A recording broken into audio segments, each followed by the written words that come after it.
MS Aneesh Kumar അവിടെ ചേരും. അനീഷ്, ഒരുപക്ഷെ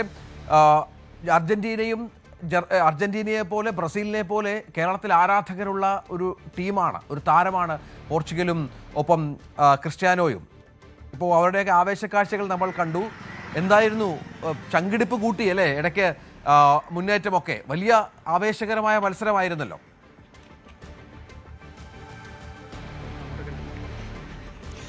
തീർച്ചയായും ലാസ്റ്റ് ഡാൻസ് ആരുടേതെന്ന ചോദ്യമായിരുന്നു സമൂഹ മാധ്യമങ്ങളിലടക്കം ഈ കളിക്ക് മുമ്പുണ്ടായിരുന്നത്.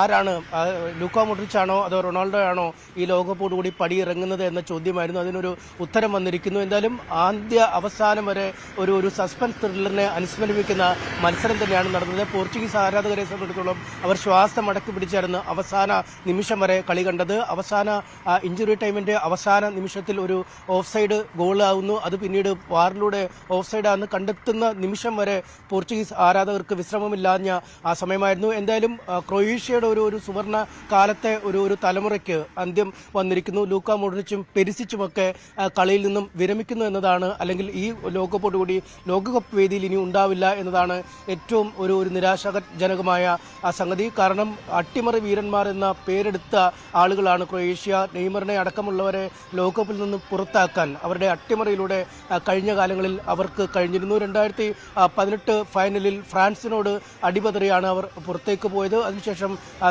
സെമി ഫൈനലിൽ കടക്കുന്ന സാഹചര്യം. അങ്ങനെ ഒരു മികച്ച കളി നടത്തിയ ഒരു നിരയാണ് ക്രൊയേഷ്യ. എന്തായാലും രണ്ടിലൊരു ടീം ഇന്ന് പുറത്താകുമെന്ന കാര്യം ഉറപ്പായിരുന്നു. അതിൽ റൊണാൾഡോയുടെ പോർച്ചുഗൽ ആണോ ലൂക്ക മോഡ്രിച്ചിന്റെ ക്രൊയേഷ്യ ആണോ പുറത്താവുന്നത് എന്ന ചോദ്യമായിരുന്നു. എന്തായാലും നമ്മൾ ഈ പുതിയ പാലത്തെ ഈ ഫാൻ പാർക്കിൽ നിന്ന് കളി കാണുമ്പോൾ അത് ആവേശത്തെ പരകോടിയിലെത്തിക്കുന്ന കാഴ്ച. കാരണം രണ്ട് ടീമിനും ആരാധകർ ഏറെയുള്ള ഒരു സ്ഥലമാണ് കേരളം. പ്രത്യേകിച്ചും കോഴിക്കോട് ഫുട്ബോൾ ഭ്രാന്തന്മാരുടെ സ്ഥലമാണ്. അവിടെ ക്രൊയേഷ്യക്കും പോർച്ചുഗീസിനും ഒരുപോലെ ആരാധകർ ഉള്ള ഇടമായിരുന്നു. അതുകൊണ്ട് ഓരോ നിമിഷത്തെയും മുന്നേറ്റങ്ങൾ അതൊരു തിരമാല പോലെയാണ് ആളുകൾ ആഘോഷിച്ചത്. വിജയം കഴിഞ്ഞും അത് ഒരുപാട് കാലം മനസ്സിൽ നീണ്ടു നിൽക്കുന്ന ഒരു മത്സരം എന്ന രീതിയിൽ തന്നെയാണ് കളി കഴിഞ്ഞിരിക്കുന്നത്. എന്തായാലും ക്രൊയേഷ്യക്കാർ ലൂക്ക മോഡ്രിച്ച് സംഘവും ലോകകപ്പിൽ നിന്നും മടങ്ങിയിരിക്കുന്നു. ഇനി അടുത്തത് അർജന്റീനയുടെ ഊഴമാണ്. അതിനുവേണ്ടിയുള്ള ഒരു കാത്തിരിപ്പിലാണ് വമ്പന്മാർ എല്ലാവരും. ഫ്രാൻസ് ആണെങ്കിലും ഇംഗ്ലണ്ട് ആണെങ്കിലും സ്പെയിൻ ആണെങ്കിലും പോർച്ചുഗൽ ആയെങ്കിലും ഒക്കെ അടുത്ത റൗണ്ടിലേക്ക് കടന്നിരിക്കുന്നു. ബ്രസീൽ കടന്നിരിക്കുന്നു. ഇനിയിപ്പോൾ അർജന്റീനയ്ക്ക് വേണ്ടിയുള്ള കാത്തിരിപ്പിലാണ് ആരാധകർ.